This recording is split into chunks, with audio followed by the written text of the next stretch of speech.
हरे Krishna everyone.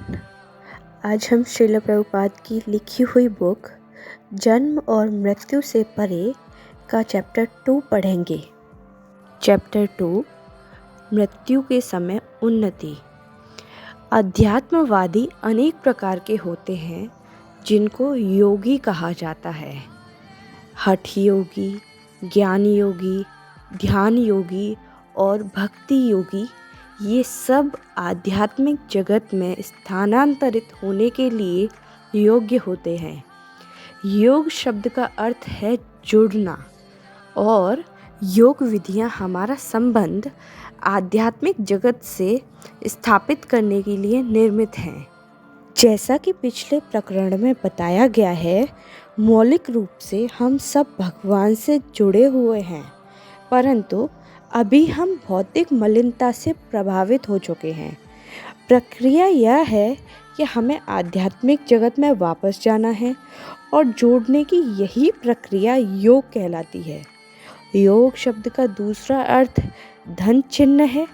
वर्तमान काल में हम भगवान या परम सत्य से रहित हैं, परंतु जब हम श्री कृष्ण अर्थात परमेश्वर को अपने जीवन से जोड़ लेते हैं, तब हमारा यह मनुष्य जीवन पूर्ण हो जाता है। मृत्यु के समय हमें पूर्णता की उस प्रक्रिया को पूरा करना है। अपने जीवन काल के दौरान हमें पूर्णता की ओर अग्रसर होने की विधि का अभ्यास करना होता है, जिससे कि मृत्यु के समय जब हमें इस भौतिक शरीर को छोड़ना पड़े, तब हम उस पूर्णता को प्राप्त कर सकें। प्रयाण काले मनसा चलेन भक्त्या युक्तो योग बलेन चैव भ्रुवोर्मध्ये प्राणमावेश्य सम्यक तं परम पुरुषमुपैति दिव्यम।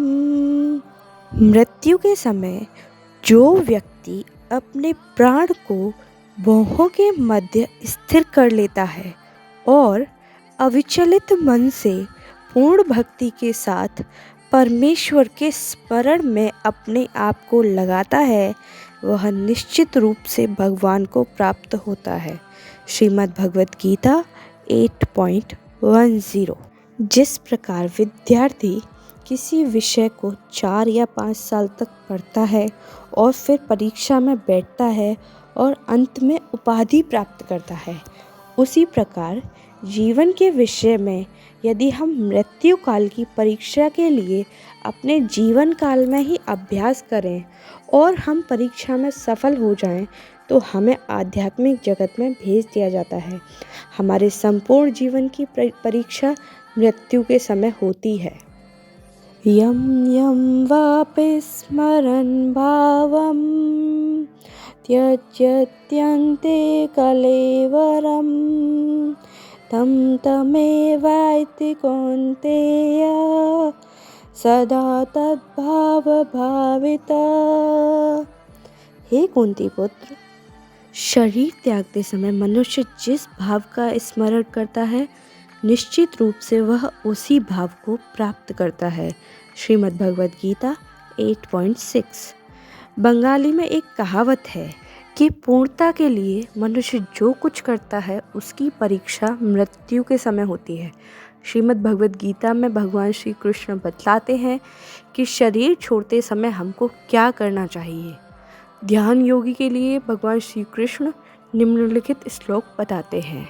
यदक्षरं वेद विदो वदन्ति विशन्ति यद्यतयो वीतरागा यदिच्छन्तो ब्रह्मचर्यं चरन्ति तत्ते पदं संग्रहेण प्रवक्ष्ये सर्वद्वाराणि संयम्य मनोहृदि निरुध्य च मूढ्नादायात्मनः प्राणमास्थितो योगधारणाम्।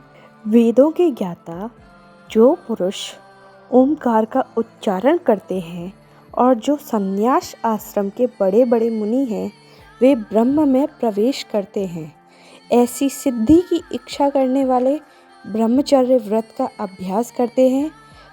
अब मैं तुम्हें वह विधि बताऊंगा जिससे व्यक्ति मुक्ति लाभ कर सकता है। समस्त ऐन्द्रिक क्रियाओं से विरक्ति की स्थिति को योग कहा जाता है। इंद्रियों के समस्त द्वारों को बंद करके तथा मन को हृदय में और प्राण को सिर के ऊपर केंद्रित करके मनुष्य अपने को योग में स्थापित करता है। श्रीमद् भगवद गीता 8.11/8.12। योग विधि में इस अभ्यास को प्रत्याहार कहते हैं, जिसका अर्थ है पूर्णतया विपरीत। यद्यपि जीवन काल में आँखें सांसारिक सौंदर्य देखने में लगी रहती हैं, परंतु मनुष्य को मृत्यु काल में इंद्रियों को उनके विषयों से हटाकर आंतरिक सौंदर्य देखना होता है। इसी प्रकार कान भी इस संसार में अनेक प्रकार की ध्वनियाँ सुनने के आदी होते हैं, परंतु मृत्यु के समय मनुष्य को अंदर से परम शब्द ओमकार को सुनना होता है। ओम इत्येकाक्षरं ब्रह्म व्याहरन् मामनुस्मरन् यः प्रयाति त्यजन् देहं स याति परमां गतिम्। इस योगाभ्यास में स्थित होकर तथा अक्षरों के परम संयोग अर्थात ओमकार का उच्चारण करते हुए यदि कोई पूर्ण पुरुषोत्तम भगवान का चिंतन करता है और अपने शरीर का त्याग करता है, तो वह निश्चित रूप से आध्यात्मिक लोकों को जाता है। श्रीमद् भगवद गीता 8.13। इस प्रकार सभी इंद्रियों को बाहरी क्रियाओं से रोकना होता है और श्री भगवान के विष्णु मूर्ति रूप पर केंद्रित करना होता है। मन बहुत चंचल है, परंतु इसको अपने हृदय में स्थित भगवान पर स्थिर करना होता है। जब मन हृदय के अंदर स्थिर हो जाता है और प्राणवायु सिर के उच्चस्थ भाग में स्थानांतरित हो जाती है, तब मनुष्य योग में सिद्धि पा सकता है। इस बिंदु पर योगी निश्चित करता है कि उसे कहाँ जाना है। इस भौतिक ब्रह्मांड में अनगिनत ग्रह हैं और इस ब्रह्मांड के परे आध्यात्मिक विश्व है। योगियों को वैदिक साहित्य से इन सभी स्थानों की जानकारी होती है। जिस प्रकार कोई अमेरिका जाने से पहले पुस्तकें पढ़कर कुछ जानकारी पा सकता है कि अमेरिका किस प्रकार का देश है, इसी प्रकार मनुष्य को आध्यात्मिक ग्रहों का ज्ञान भी वैदिक साहित्य पढ़कर मिल सकता है। योगी इन सभी स्थानों के विषय में जानते हैं और बिना किसी अंतरिक्ष यान की सहायता के वे जिस ग्रह पर जाना चाहें जा सकते हैं। यांत्रिक साधना द्वारा अंतरिक्ष यात्रा दूसरे ग्रहों में उत्थान के लिए मान्य विधि नहीं है। शायद बहुत समय तक प्रयत्न करने और बहुत सारा धन व्यय करने के बाद अंतरिक्ष यानों या अंतरिक्ष पोशाक जैसे इन भौतिक साधनों से भले ही कुछ व्यक्ति अन्य ग्रह पर जा सकें, परंतु यह बहुत ही कठिन और अव्यावहारिक विधि है। किसी भी दशा में इस भौतिक ब्रह्मांड के उस पार यांत्रिक साधनों की सहायता से जा पाना संभव नहीं है। उच्च लोकों में जाने की सामान्य स्वीकृत विधि ध्यान योग या ज्ञान योग का अभ्यास है, तथापि भक्ति योग पद्धति का अभ्यास किसी भी भौतिक ग्रह में जाने के लिए नहीं होता है, क्योंकि जो परम भगवान श्री कृष्ण के सेवक हैं वे इस भौतिक ब्रह्मांड के किसी भी ग्रह पर जाने की इच्छा नहीं रखते हैं। उन्हें पता होता है कि यदि वे भौतिक आकाश के किसी भी लोक में प्रवेश करेंगे तो जन्म मृत्यु जरा तथा व्याधि के 4 सिद्धांत उन्हें वहाँ भी मिलेंगे। उच्च लोकों में जीवन की अवधि इस पृथ्वी की अवधि से लंबी हो सकती है, परंतु मृत्यु वहाँ पर भी है। भौतिक ब्रह्मांड से हमारा तात्पर्य उन ग्रहों से है जहाँ जन्म मृत्यु जरा और व्याधि होते हैं, और आध्यात्मिक ब्रह्मांड से हमारा तात्पर्य उन ग्रहों से है जहाँ जन्म मृत्यु जरा और व्याधि नहीं होते हैं। जो बुद्धिमान हैं वे स्वयं को इस भौतिक ब्रह्मांड के किसी भी ग्रह पर ले जाने की चेष्टा नहीं करते। यदि कोई उच्च लोकों में यांत्रिक विधि से प्रवेश करने का प्रयत्न करता है तो उसकी तत्काल मृत्यु निश्चित है, क्योंकि यह शरीर वातावरण के इतने बड़े उग्र परिवर्तन को नहीं सह सकता है। परंतु यदि कोई योग विधि से उच्च लोकों में प्रवेश करने का प्रयास करे तो उसे प्रवेश करने के लिए उपयुक्त शरीर प्राप्त हो जाएगा। इस पृथ्वी पर भी हम ऐसा प्रदर्शित होते देख सकते हैं, क्योंकि हमें पता है कि हमारे लिए समुद्र में जलमय वातावरण में रहना संभव नहीं है और ना ही जलचरों के लिए धरती पर रहना संभव है। इस प्रकार हम समझते हैं कि जैसे इस पृथ्वी पर भी जीव को किसी विशेष स्थान पर रहने के लिए एक विशेष प्रकार का शरीर चाहिए, वैसे ही अन्य ग्रहों में रहने के लिए भी किसी विशिष्ट प्रकार का शरीर चाहिए। उच्चतर ग्रहों में पृथ्वी की अपेक्षा शरीर अधिक समय तक जीवित रहता है, क्योंकि उच्चतर ग्रहों का एक दिन पृथ्वी के 6 महीने के बराबर होता है। इस प्रकार का वर्णन वेदों में है कि जो लोग उच्च लोकों में रहते हैं वे इस पृथ्वी के 10,000 वर्षों से भी अधिक समय तक जीवित रहते हैं। तथापि इतनी लंबी आयु के बाद भी मृत्यु हर एक की प्रतीक्षा करती है। चाहे कोई 20,000 या 50,000 या लाखों वर्ष जीवित रहे, फिर भी इस भौतिक संसार में वर्षों की गिनती होती रहती है और मृत्यु आती ही है। मृत्यु के इस चंगुल से हम कैसे बच सकते हैं, यह शिक्षा श्रीमद् भगवद गीता में दी गई है। न जायते मृत्यते वा कदाचित् नायं भूत्वा भविता वा न भूयः अजो नित्यः शाश्वतोऽयं पुराणो न हन्यते हन्यमाने शरीरे। आत्मा के लिए किसी भी काल में ना तो जन्म है और ना मृत्यु। एक बार अस्तित्व में आ जाने के बाद वह कभी नष्ट नहीं होता। वह अजन्मा, नित्य, शाश्वत, अमर्त्य तथा पुरातन है। शरीर के मारे जाने पर भी वह मारा नहीं जाता। श्रीमद् भगवद गीता 2.20। हम आत्मा हैं और इसलिए सनातन हैं, तो फिर हम अपने आप को जन्म और मृत्यु के अधीन क्यों होने देते हैं? जो यह प्रश्न पूछता है उसे बुद्धिमान माना जाना चाहिए। जो लोग कृष्ण भावना भावित हैं वे बहुत बुद्धिमान हैं, क्योंकि वे उन ग्रहों में जाने के इच्छुक नहीं हैं जहां मृत्यु होती है। वे भगवान के समान शरीर पाने के लिए लंबी अवधि वाला जीवन भी स्वीकार नहीं करेंगे। ईश्वरः परमः कृष्णः सच्चित् आनंद विग्रह।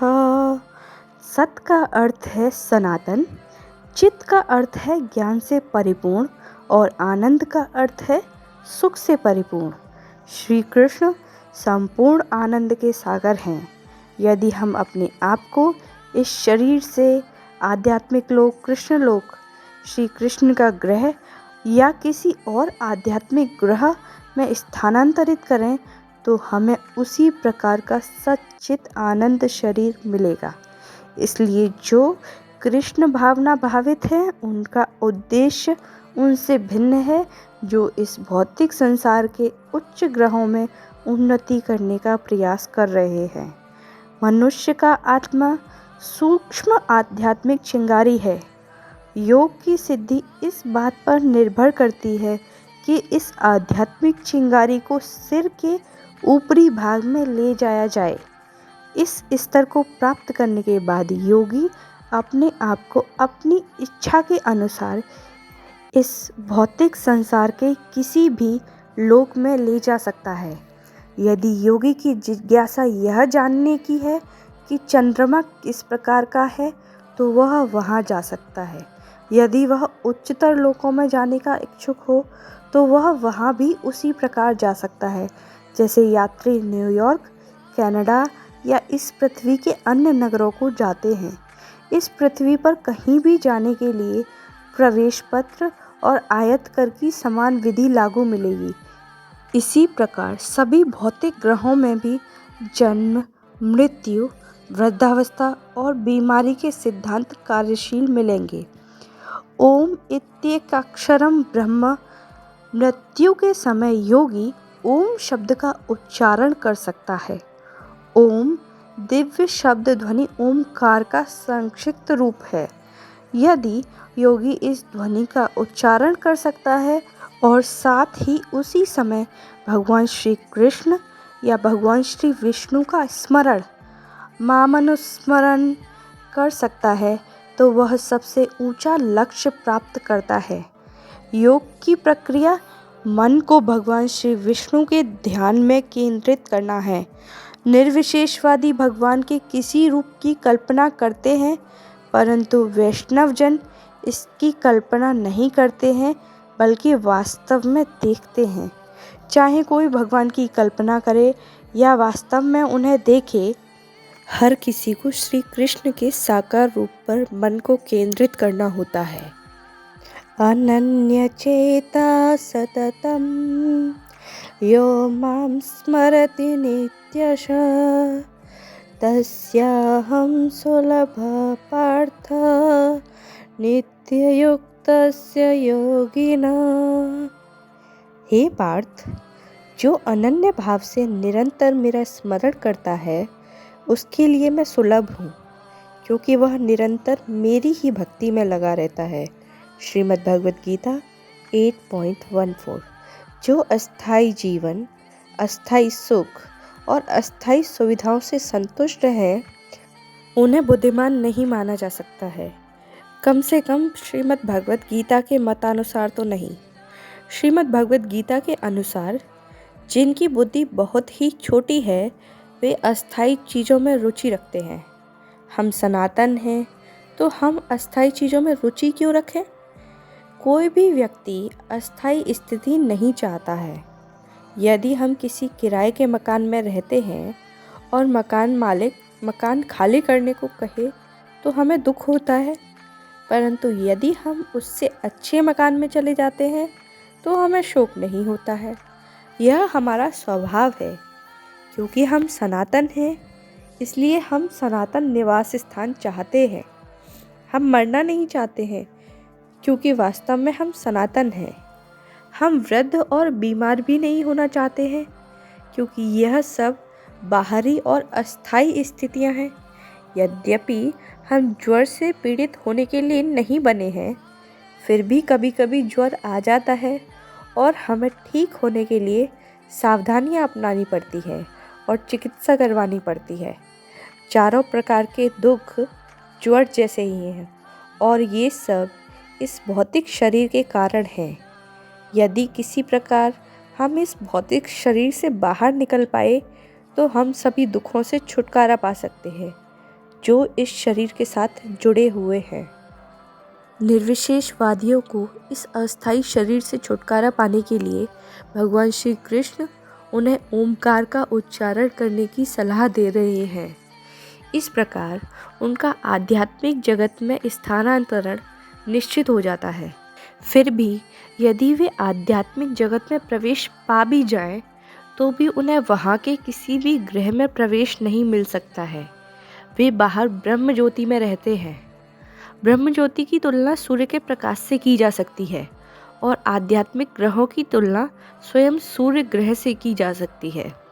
निर्विशेषवादी लोग आध्यात्मिक आकाश में भगवान की प्रभा ब्रह्म ज्योति में रहते हैं। निर्विशेषवादियों को ब्रह्म ज्योति में आध्यात्मिक चिंगारी के रूप में स्थान मिलता है और इस प्रकार ब्रह्म ज्योति इन आध्यात्मिक चिंगारियों से भर जाती है। यही ब्रह्म में लीन हो जाना कहा जाता है। किसी को यह नहीं समझ लेना चाहिए कि ब्रह्म ज्योति में लीन होने का अर्थ ब्रह्म ज्योति से एकाकार हो जाना है। हर आध्यात्मिक चिंगारी अपने निजी व्यक्तित्व को बनाए रखती है, परंतु निर्विशेषवादी चूँकि वैयक्तिक रूप लेना नहीं चाहते हैं, इसलिए वे ब्रह्म ज्योति में चिंगारियों के रूप में पाए जाते हैं। जैसे सूर्य का प्रकाश अनेक अणु जैसे सूक्ष्म कणों से बना है, वैसे ही ब्रह्म ज्योति भी अनेक आध्यात्मिक चिंगारियों से बनी है। कुछ भी हो, जीव होने के कारण हम आनंद लेना चाहते हैं। अस्तित्व होना अपने आप में पर्याप्त नहीं है। हम आनंद चाहते हैं और साथ ही साथ अस्तित्व भी। अपनी पूर्णता में जीव 3 गुणों से बने होते हैं: शाश्वतता, ज्ञान और आनंद। जो जीव ब्रह्मज्योति में निर्विशेष रूप से प्रवेश करते हैं, वे कुछ समय तक पूरे ज्ञान के साथ वहाँ रह सकते हैं कि वे अब पूरी तरह से ब्रह्म से मिल गए हैं, परंतु वहाँ उन्हें शाश्वत आनंद नहीं मिल सकता है, क्योंकि वह चीज़ वहाँ नहीं है। कोई व्यक्ति एक कमरे में अकेला कुछ समय तक रह सकता है और कोई पुस्तक पढ़कर या किसी विचार में मग्न रहकर आनंद ले सकता है, परंतु यह संभव नहीं है कि वह उस कमरे में लगातार वर्षों तक रहे, और निश्चय ही वह अनंत काल तक तो वहाँ नहीं रह सकता है। इसलिए जो अव्यक्त रूप से परम सत्य में मिल जाते हैं, उनके लिए कुछ संगति पाने के लिए इस भौतिक संसार में फिर से गिरने की बहुत संभावना रहती है। यह श्रीमद् भागवतम का निर्णय है।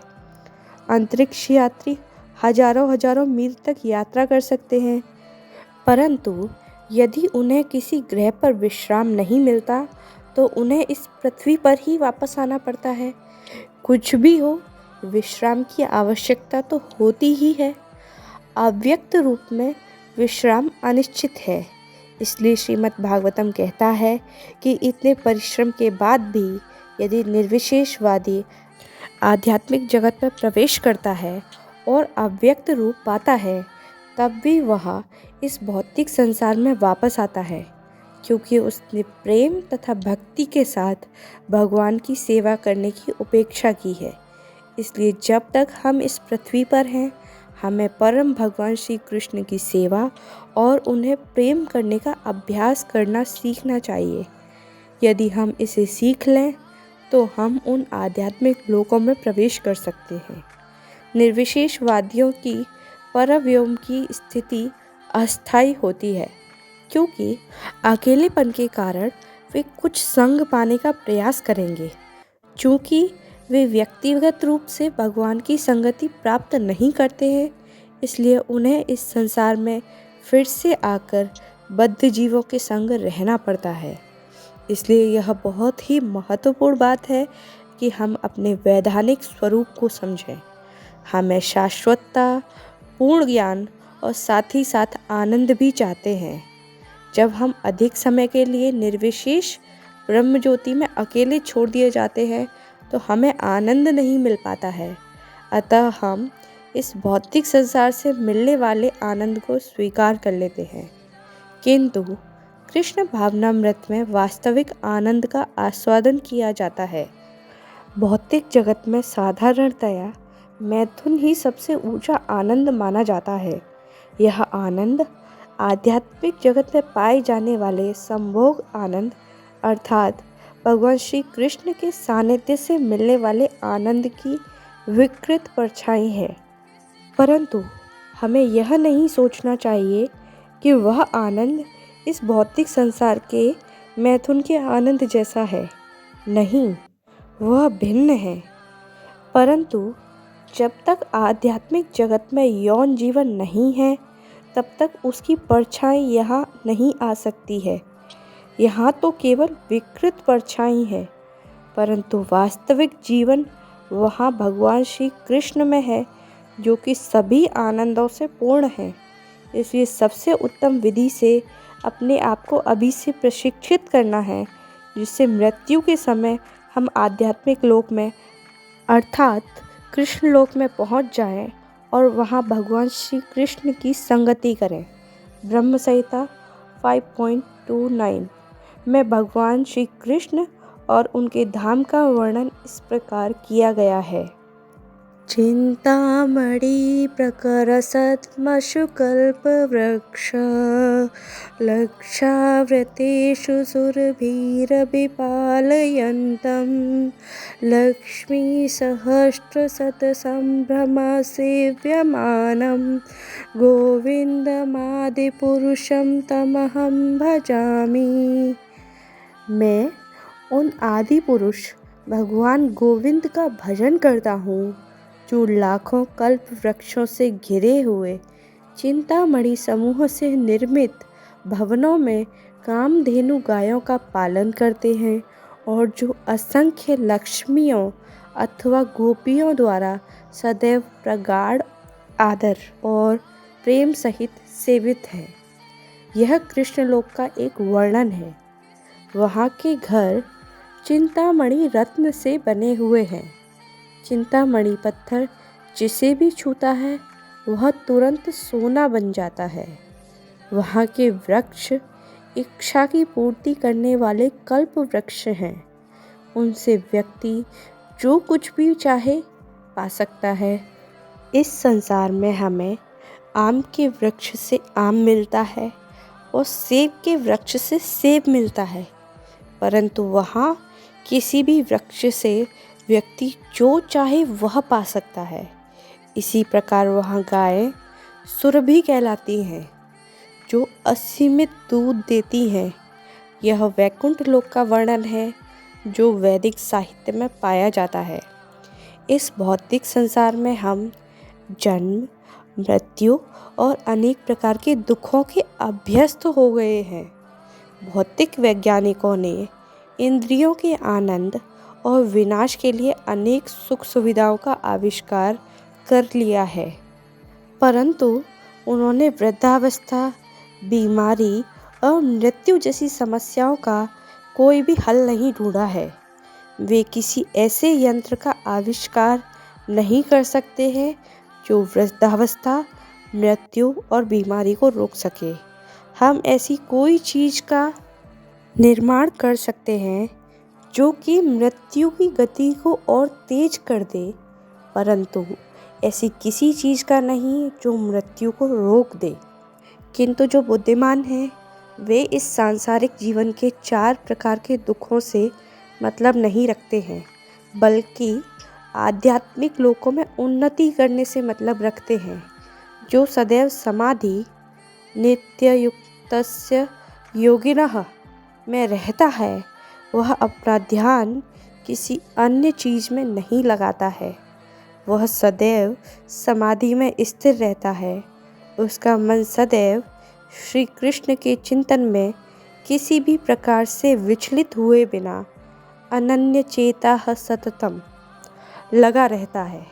सततम से तात्पर्य किसी भी जगह, किसी भी समय से है।